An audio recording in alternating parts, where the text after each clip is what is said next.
YouTube. It's Faye, very cold Faye, woo!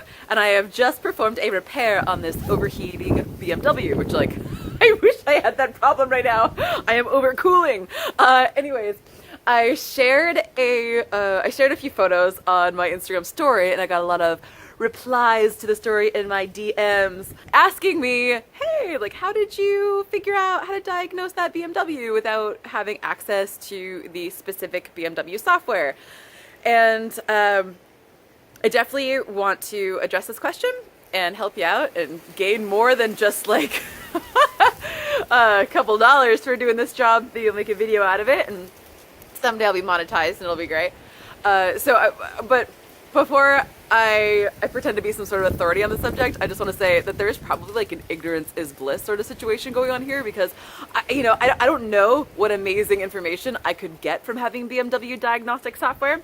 Just from working on Toyotas and having access to TechStream, I know that like I can really communicate with the Toyota really well, like, you know, command modules on and test things remotely just from sitting in the driver's seat and not really having to do much at all. And that's kind of cool. But yeah, I actually have no idea what BMW would offer me if I had the software. So with that in mind, I'm just going to show you how I diagnose this problem. First of all, like, anyone can plug in a scan tool and scan for codes, but I mean, the code obviously will only tell you so much. So the way that I diagnosed this issue, this had a bad water pump and thermostat. Well, okay, bad water pump, a bad electric water pump. Now a lot of people will replace the water pump and thermostat together because there's a lot of overlapping labor. I just barely learned this because I don't really work on BMWs. Obviously, this is like the one and only. I never want to work on ever again. Oh my God. So yeah, I just a quick internet search. I use AllData, I use Identifix, and I'm able to see sort of like, all right, 7 times out of 10, you know, this issue occurs. The electric water pump goes bad. All right, so a process of elimination is one really quick way of making my diagnosis easier. But what's really cool about this is, without even starting the engine, there is a way to actually command the electric water pump to do like a, I don't want to call it like a self-test, but it like basically runs itself and purges air. So I'm going to show you how I did that. And basically what I did was I looked in the top, I basically looked for any sort of coolant movement whatsoever. So I topped off the coolant and I opened up the top of the reservoir and I watched for coolant movement and saw none. Also, I have a video, maybe I'll find it and include it in here, but when I did run the electric water pump, it sounded really bad. I think I'm bleeding the electric water pump right now.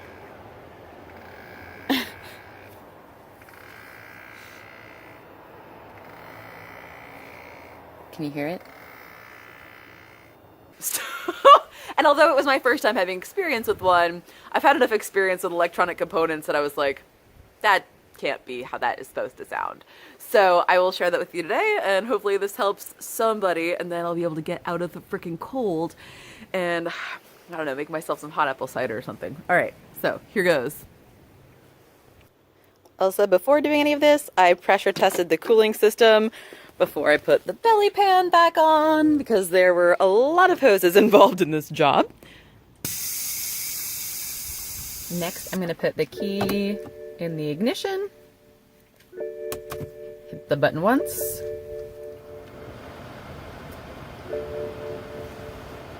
Turn my heat all the way up to max. Turn my fan speed all the way up to max.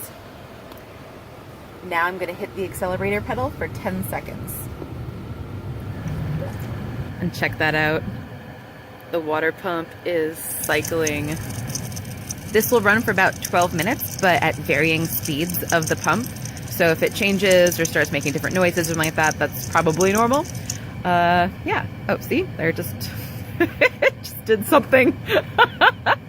Oh, jeez. Now, this did not, when I tried before, nothing happened. So this is also a really good way to check yourself and be like, yep, I definitely solved the problem.